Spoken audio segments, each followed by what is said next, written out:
எல்லாரையுமே கேட்டு பாருங்க. அந்த வலி அவங்க கிளாஸ்மேட் அட்டெண்ட் பண்ணும்போது வந்திருக்கா இல்லையான்னு கேட்டு பாருங்க எல்லாரையும். பிடிச்சா எல்லாருக்குமே இருக்கா சார். எனக்கு கூட இவன் டாக்டர் வரணும்னு ஆசை தான் எனக்கு.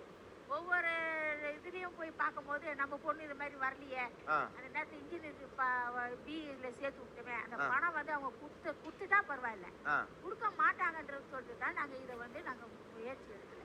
இந்த கவுன்சிலிங்க்கு வரும்போது நாங்கள் பேரண்ட்ஸையும் கேட்போம், மாணவர்களையும் கேட்போம். அதிக பேர் வீட்டிலையே கன்வின்ஸ் ஆகி, நான் சொல்கிறது தெளிவாக சொல்கிறேன், பெற்றோர்களுடைய இன்ஃப்ளூயன்ஸு அல்லது தாக்கம்னு சொல்லுவோம்ல, அந்த தாக்கத்துக்கு உட்பட்டு ஓகே வந்து எடுப்போம்னு வர்றாங்க. ஆனால் ஒரு 5 முதல் 10 விழுக்காடு 5 to 10% அவர்கள் விருப்பத்திற்கு மாறாக கட்டாயப்படுத்தி சேர்ப்பதால் சமுதாயத்தில் நாம் வந்து ஒரு ஆன்டி சோசியல் எலிமெண்ட்டை தயார் பண்ணுறோம். அதை மட்டும் நம்ம மனசு வச்சுக்கணும். அவர்கள் வந்து மனசு விரும்பி நம்மளுக்கு இந்த சமுதாயத்தை நமக்கு நினச்சதை அடைய முடியல அப்படின்னு போய் வேறு வழியில் செல்லக்கூடிய ஒரு வாய்ப்பு. அதுக்கு நம்ம பெற்றோர்கள் இடம் கொடுக்கவே கூடாது. சார் அவ்வளவு தீவிரமா இருக்கிறவங்க நீங்க சொன்ன மாதிரி அவங்க பேரண்ட்ஸ் அவங்க கன்வின்ஸ் பண்ணலாம் சார். தெரியலையே, இவ்வளவு நல்லா பேசுறதா என்ன 4 பேர் சொல்றாங்க, என்னாலே உங்களை கன்வின்ஸ் பண்ண முடியலையே. பாவம் அம்மாஜி மாதிரி இருக்கு அந்த குழந்தை, அது எப்படி உங்களை கன்வின்ஸ் பண்ணணும் எனக்கு தெரியலையே. நீங்க சொல்றதை நாங்க செயல் வச்சுக்க என்ன தெரியுமா நீங்க பண்ணுவீங்க? பேச மாட்டீங்க ஒரு மாசத்துக்கு. அந்த வலி எங்களுக்கு எப்படி தெரியுமா இருக்கும்? அப்பா அம்மா நம்ம கிட்ட பேசினா கஷ்டப்படுறாங்க தெரியுமா? அது மாதிரியான எக்ஸ்பீரியன்ஸ் இருக்கா என்ன? சைக்கலாஜிக்கல் த்ரெட்னிங் வீட்டில் எப்படின்னா, எனக்கு காலேஜ் சேர்க்கல, நான் 2 நாள் சாப்பிடல, அதை பற்றி அவங்க கவலைப்படல. அவங்க 2 நாள் சாப்பிடல, அதுக்காகவே நான் காலேஜ் போல நானா போய் சொன்னேன். இது வீட்டில் லைவா நடந்தது. 2 நாள் சாப்பிடாம வெறும் தண்ணியை குடிச்சிட்டு இருந்தேன். பட் வீட்டில் வந்து நான் சாப்பிடலையே, அவங்க சாப்பிடல, என் லெவலுக்கு அவங்க இறங்கி வரல, அவங்களும் சாப்பிடாம இருந்தாங்க. கடைசியில் அம்மா அப்பா பாட்டி இருக்கக்கூடாதுன்னு நானும் இறங்கி போனேன். கீழே கொடுங்க. நான் ஆல்ரெடி பைலட் கிடைக்கல அப்படின்ற வெக்ஸ் ஆகி ஏதோ சரி படிக்குமே அப்படின்றதுக்காக பிடிஎஸ் ஜாயின் பண்ணிட்டேன். ஜாயின் பண்ணி 3 மந்த்ஸ் கழிச்சு ஃபைனல் கவுன்சிலிங்கில் எம்பிபிஎஸ் கிடைச்சது. ஏற்கனவே ஆல்ரெடி சொல்லியிருக்கேன். கிடைச்ச உடனே நான் நெட்டில் போய் பார்க்க சொன்னார், கவுன்சிலிங்கில் வருமானு பாரு அப்படின்னு சொன்னார். நான் போய் பார்த்தேன், எனக்கு தெரிஞ்சிருச்சு சீட் நம்மளுக்கு வந்துடும், நம்மளை பேக் பண்ணி அனுப்பிச்சிருவாங்க, நம்ம போகக்கூடாது முடிவு பண்ணிட்டு இல்லைப்பா வராதுப்பா அப்படின்னு இருந்தேன். திடீர்னு நான் காலேஜ் போய் நான் வீட்டில் இல்லாத நேரம் பார்த்து கால் லெட்டர் வந்துருச்சு. என்ன நீ இப்படி சொன்ன, லெட்டர் வந்துச்சு, சரி வா போகலான்னு அப்படியே எழுத்துட்டு போயிட்டாரு. எடுத்துகிட்டு போய் நீ சரி, நான் அந்த கவுன்சிலிங் ஹாலில் அங்கேயே அழுது நான் போக மாட்டேன் அழுது. அதுக்கப்புறம் வீட்டுக்கும் வந்து 1 மாதம் என் கூட பேசலை. அதுக்கப்புறம் ஒரு சண்டே உட்காந்து நானும் அழுது 1 மந்த் உங்க கூட பேசல, கிட்டத்தட்ட 1 மந்த் பேசவே. அவர் நினைச்சது நீங்க படிக்கலைனா? ஆமா, எதனால ஏதாவது கேட்கணும்னா எங்க அம்மா விட்டு கேட்க விடுறது, இந்த மாதிரி இருந்தது. கொடுங்க சார். அப்படி என்ன சார் கொலக்குத்தமா பண்ணிட்டாரு? ஒரு நல்ல மார்க் எடுக்கிற நல்ல அறிவாளி பிள்ளை அது. இதுக்காக நான் காலேஜ் கட்டர்ஸ் இவர் சொன்ன மாதிரி வெளியே எங்க கேலரி எங்க அப்பாவுக்கு தெரியாது. இதெல்லாம் கொடுக்குற பஸ்ஸுக்கு காலேஜ் போயிடுவாங்க, பஸ்ஸுக்கு கொடுக்குற காசு நான் எங்கேயாவது போய் உட்காந்துவேன். நான் மட்டும் கேட்டு போக மாட்டேன், எனக்கு தனியாக போய் உட்காந்து போர் அடிக்கும்னு என் கூட ஒரு 2 பேர் என் ஃப்ரெண்ட்ஸை சேர்த்துக்கிட்டு போய் அங்கே போய் உட்காந்து பாட்டு கேட்கறது, அரட்டை அடிக்கிறது, இதெல்லாம் இருக்கு. ரெஜிஸ்ட்ராருடைய கருத்து இப்ப சரியா தானே இருக்கு. ஒரு எம்பிபிஎஸ் சீட்டு கிடைக்கிற அளவுக்கு தகுதியை மேம்படுத்தி கொண்ட ஒரு பையனை அவர் ஆசைப்பட்ட ஒரு துறைக்கு நீங்க அனுமதிக்கலைங்கிறோம். அந்த பையன் என்ன பண்றான்? உங்களுக்கு நீங்க கொடுக்குற பாக்கெட் பண்ணி வச்சுட்டு கேண்டீன்ல இல்ல நான் அனுமதிக்கலைங்கிற காட்டலாம், நான் கம்பல் பண்ணல. நமக்கு மனசுக்கு வருத்ததுனால சரி ரொம்ப நாள் கழிச்சு அப்பதான் சார் நான் அழுதேன். சின்ன வயசு கழிச்சு ரொம்ப நாள் கழிச்சு நான் அன்னைக்கு தான் அழுதேன். அப்புறம் உண்மையில நான் தான் பேசுறேன். உண்மையில கழிச்சு நான் இல்ல புரியல. ரொம்ப நாள் கழிச்சு அதாவது எனக்கு விவரம் தெரிஞ்ச வயசுக்கு அப்புறம் நான் நீங்க அழுதேன் அன்னைக்கு தான் சார். ஒரு 5வது 6வதுக்கு அப்புறம் என் லைஃப்ல அந்த சீட் கிடைக்காத அவங்க பேசாததுக்கு தான் அழுது. உண்மை. இதுக்கு என்ன சார் பதில் சொல்லுங்க? அது உண்மையிலே நான் தான் சார் திருப்பி அவனுக்கு இல்ல சார், இந்த இதெல்லாம் நீங்க வரட்டுவாதம் செய்யக்கூடாது. இல்ல நான் அவங்க தப்புன்னு பேசினப்ப அவங்க மேல ஏறி பேசுறேன். ஒரு பையன் இன்னைக்கு வந்து சபையில உட்காந்து 10 பொம்பளை பசங்க இருக்க இடத்துல அவன் கண் கலங்குறான்னா இதுக்கு நீங்க என்டாஸ் பண்ண மாட்டேன்னு? இல்ல நான் உண்மை சார், அதாவது எனக்கு என் மனசுல வந்து கிடைச்சதை விட்டானே. நம்ம எம்பிபிஎஸ்க்கு எவ்வளவு பேர் காத்திருக்காங்க, அது மட்டும் இல்ல சார். இப்ப யாராவது சொந்தக்காரங்க தூரத்துக்காரங்க வீட்டுல இருந்து வந்தாங்க, யாராவது தூர சொந்தக்காரங்க யாராவது வந்தாங்கன்னா பையன் என்ன பண்றா அப்படின்னு கேட்பாங்க. பிடிஎஸ் பண்றேன் அப்படின்னு நான் சொல்லுவேன். மிச்ச கதையை அவர் ஆரம்பிப்பாரு.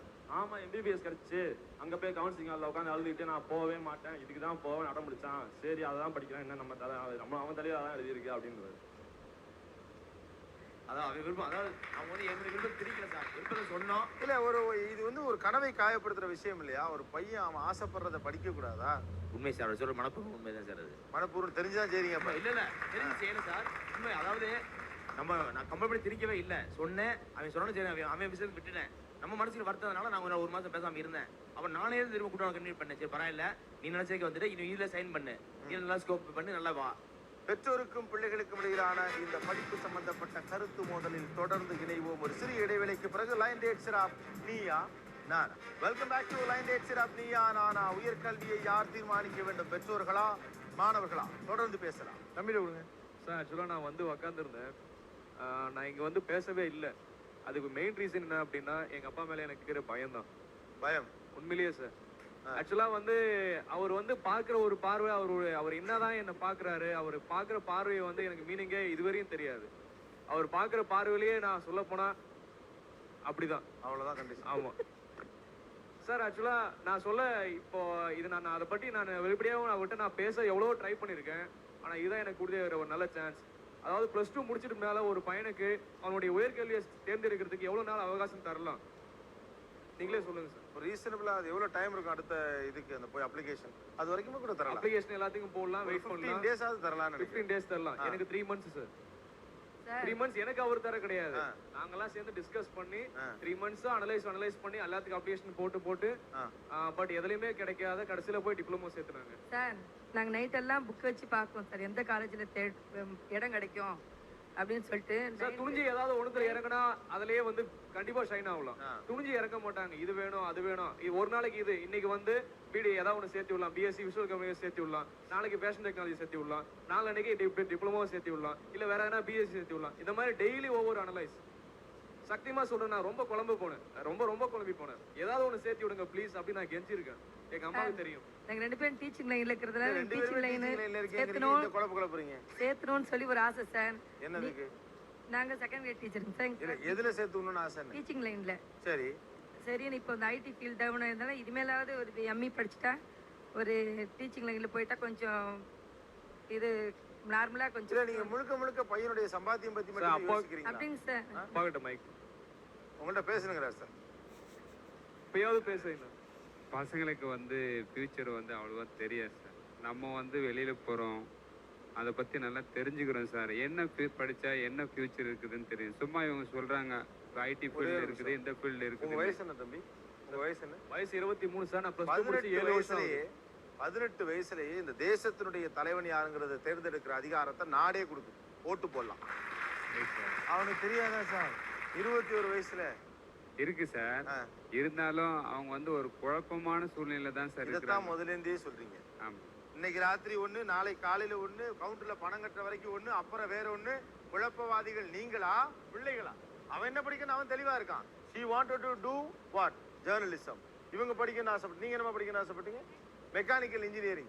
என்ன படிக்கணுங்கிற பேரோட சொல்றாங்க. முதல் நாள் ராத்திரி யாரோ எழுதி கொடுத்த புத்தகத்தை புரட்டிட்டு விஸ்காமுங்கிறீங்க. வர்ற வழியில பஸ் ஸ்டாண்ட்ல 2 பேரு பிஎஸ்சி சைக்காலஜி படிச்சா நல்லா இருக்குன்னா வந்து பிஎஸ்சி சைக்காலஜிக்கிறீங்க. அதான் நான் முதல்ல கேட்டேன், உங்கள் பிள்ளை என்ன உங்கள் சோதனை கூடத்து எலியா? எல்லா ஊசியும் போட்டு பாக்குறதுக்கு என்ன ஆகுது? ப்ளூ கலரா மாறுறானா, பச்சை கலரா மாறுறானா? ஏன் அப்படி? அதாவது ஒரு வயசு பையன் இங்க வந்து எங்க அப்பா பார்த்தா பயமா இருக்கு. இல்ல கொடுங்க. ஐயா சார், எங்கள் குழந்தை வந்து சோதனை கொடுத்து எலியாக மாறக்கூடாதுன்னு தான் நினைக்கிறோம். அதாவது தப்பான இதுல இது பண்ணிட்டு அந்த சோதனை ஃபெயில் ஆயிடக்கூடாதுன்னு தான். அதுதான் சார் சொல்றாரு, ஆன்டி சோஷியல் எலிமெண்ட்டை உருவாக்குறீங்கன்னு. நீங்கள் உங்க பிள்ளைய மட்டும் தான் பாக்குறீங்க, சொசைட்டியாவே பார்க்க மாட்டேங்கிறீங்களே. அதாவது சார் அவங்களுக்கு குழப்பம், ஃபியூச்சர் வந்து நல்லா இருக்கணும்ன்றதான் சார் எந்த பேரண்ட்டும் நினைக்குவாங்க. ஆஃப் கோர்ஸ் அந்த ஒரு பர்பஸ்க்காக தான் நாங்க வந்து அந்த மாதிரி டிசைட் பண்றோமே தவிர எதுவும் துணிஞ்சு இறங்கணும். ஒன்னு இறங்கிட்டோமா அதுக்கப்புறம் அவ்வளவுதான், இது முடிஞ்சாச்சு, இறங்கியாச்சு, அதுக்கப்புறம் மத்ததை பாத்துக்கணும். ஆனா வந்து துணிஞ்சு இறங்கவே வந்து என்ன ஓன் டிசிஷன் எடுக்க விட மாட்டாங்க. இது ஒரு நிமிஷம் வெயிட் பண்ணு, கொஞ்சம் அனலைஸ் பண்ணலாம், வேற யாராவது கேட்கலாம், தெரிஞ்சவங்களை கேட்கலாம். So delay. நான் +2 முடிச்சு 7வது வருஷத்துல இப்ப பிஇ தேர்ட் இயர் படிச்சுட்டு இருக்கேன். +2 முடிச்சு 7வது வருஷம் ஆகுது.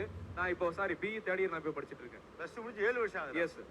எனக்கு வந்து காஸ்ட்லியான படிப்பு ஒன்றும் தேவையில்லை. எனக்கு தேவையானது ஏதோ ஒரு பிஎஸ்சி அது மாதிரி முடிச்சிருந்தா நான் ஏதோ ஒரு இதில் ஷைனாக இருப்பேன். ஆனால் எனக்கு வந்து ஒரு குழப்பமான நிலைமையை கிரியேட் பண்ணது எங்க பேரண்ட்ஸ் அப்படின்னு சார். ஏன்னா நிறைய படிச்சா ரொம்ப அனலைஸ் பண்ணுவாங்க சார். சீரியஸா சொல்றேன், படிக்காதவங்க கூட சேர்த்து விட்டுருவாங்க. நிறைய படிச்சவங்க நிறைய அம்மா இருக்காங்களே அவங்க மாதிரி. நீங்க பாட்டுக்கு 2 பேரும் மாத்தி படிச்ச படிப்பு அறிவு அத்தனையும் போட்டு உழட்டி ஒரு பையனை குழப்பி வச்சிருக்கீங்க. அப்படி குழப்பமெல்லாம் இல்லை சார். உங்களுக்கு நல்ல ஃபியூச்சர் இருக்கணும் அப்படின்றத நாங்க நினைக்கிறோமே தவிர ப்ராப்ளமே அதுதானே. நீங்க 2 பேரும் டீச்சருங்கிறதுனால ஓகே எல்லாத்தையும் யோசிக்கிறீங்க சார். ரெண்டாவது எனக்கு ஐ ஆஸ்க், எதற்கு ஒரு பிள்ளை இவ்வளவு பயமுறுத்தி வைக்க வேண்டும்? அப்பாவை பார்க்க எனக்கு பயமாக. ஐயோ பயம்லாம் ஒண்ணும் இல்லை சார். நானெல்லாம் அப்படி இல்லை. அப்படி இருந்தா நல்லா இருக்குன்னு ஒரு கண்டிஷனா தான் இருக்கணுமே தவிர அதுக்காக பயமுறுத்தலாம் இல்லை பயமா சார். இருக்குங்கிறாரு அப்பா சார் பாருங்க. ஒரே ஒரு நிமிஷம் நான் ஒரு கேள்வி கேட்கேன். இங்க எத்தனை பேரண்ட்ஸ் வந்து நான் நினைச்சது முடிச்சிட்டேன் அச்சீவ் பண்ணிட்டேன்னு சொல்லுங்க பார்ப்போம். போட்டோம் என்ட்ரன்ஸ் எக்ஸாம் எழுதட்டும், எழுதி பார்க்கட்டும், அப்பதான் தனக்கு கேப்பபிள் இருக்கா இல்லையான்னு தெரியும். இல்ல இது நான் இது தனிப்பட்ட முறையில உங்களை நான் கண்டிப்பேன். அவனுக்கு கெப்பாசிட்டி இருக்கா இல்லையா நீங்களே மண்டையில திட்டா எப்படி மேடம்? உங்க பிள்ளைய நீங்களே நம்பலாம் எப்படி சொசைட்டி நம்பும்? அப்படி இல்ல, அவனுக்கு என்ன கெப்பாசிட்டி இருக்குன்னு எங்களுக்கு கொஞ்சம் எப்படி தெரியும். மேம் உங்களுக்கு தெரியும்? உங்களுக்கு என்ன கெப்பாசிட்டி இருக்குன்னு உங்க இல்ல நியாயமா பேசுங்க. இது நீங்க உங்க பிள்ளை